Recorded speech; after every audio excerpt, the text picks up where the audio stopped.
Saya akan tindak tegas, Panglima TNI murka, OPM lecehkan guru dan nagas.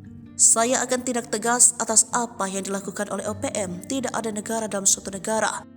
Ucap Panglima TNI Jenderal Agus Subianto di Jakarta pada Rabu 10 Maret 2024 lalu. Ucapan tegas Panglima TNI itu menjadi tanda dimulainya babak baru penumpasan OPM. Pengubahan penyebutan kelompok kriminal bersenjata menjadi OPM oleh pemerintah dapat dilihat sebagai keseriusan negara dalam upaya memberangus kelompok keras ini. Dilansir Kompas.com, dalam rapat koordinasi Kementerian Polhukam pada 29 April 2021 disepakati penyebutan OPM menjadi KKB atau kelompok separatis teroris. Namun pertanggal 5 April 2024 TNI mengembalikan status dari penyebutan KKB menjadi OPM. TNI tidak bisa lagi menoleransi atas apa yang dilakukan OPM karena sasarannya tidak kekerasan. Mereka bukan hanya kepada anggota personel TNI dan Polri, melainkan warga sipil.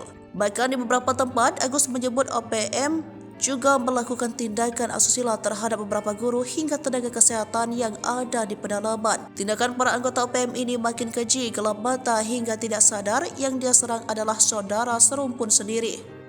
Karena itu TNI menegaskan negara tidak akan kalah dengan OPM.